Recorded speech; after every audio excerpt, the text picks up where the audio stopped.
Assalamualaikum warahmatullahi wabarakatuh. I'm Vika Nurrahmah and I'm from Group 2.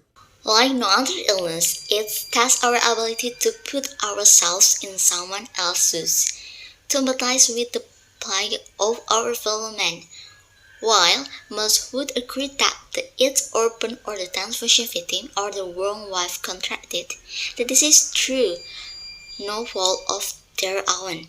It has to haven't been easy for some to point to the unfaithful husband or the promiscuous youth or the gay man and say, "This is your fault, and you have sinned." I don't think that satisfactory response. My faith reminds me that we all are sinners. My faith also tells me that, as Pastor Rick has said, it is not a sin to be sick. My Bible tells me that when God sent His only Son to earth, it was to heal the sick and comfort the weary, to feed the hungry and clothe the naked, to befriend the outcast and redeem those who stray from richness. Living His example is the hardest kind of the faith, but it is surely the most rewarding. It is a way of life that cannot only light our way as people of faith, but God is to new and better politic as Americans. For in the end, we must realize that the AIDS orphan in Africa present us with the some challenges as the gang member in Shot Center or the Katrina victim in New Orleans or the injured mother in North Dakota. We can turn away from these Americans and blame their problem on themselves and embrace a politic that punitive and petty, divisive and small. Or we can embrace another tradition of politics, a tradition that has changed from the days of our founding to the glory of the civil rights movement, a tradition based on the simple idea that we have a stake in one another, and that what binds us together is greater than what drives us apart, and that is enough. People believe in the truth of that proposition and act on it. Then we might not solve every problem, but we can get something meaningful done for the people with whom we share this earth.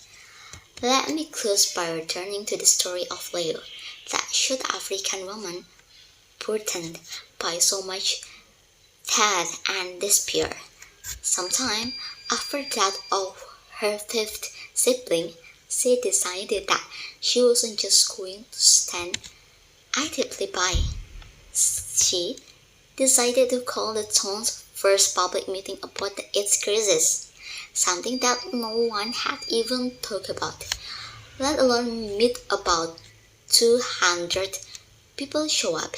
Some had walked for miles to get there, a few with their grandchildren on their back. One by one, they stood up and broke their silence, and they told their stories.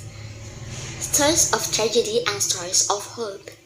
And when they were done, they rose and said, "I don't know whether we will win this war, but I'm looking for people who will stand up and face the reality.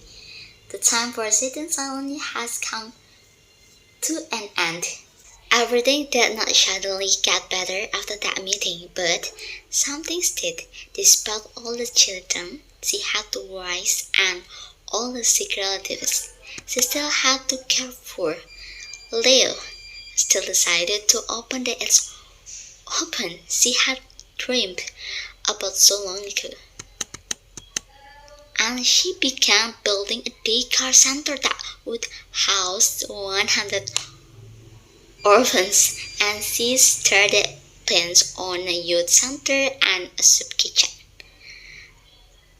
I heard that part of the story and I think, if this woman who has so little and has lots so much can do so much good, if she can still make a way out of no way, then what are we waiting for?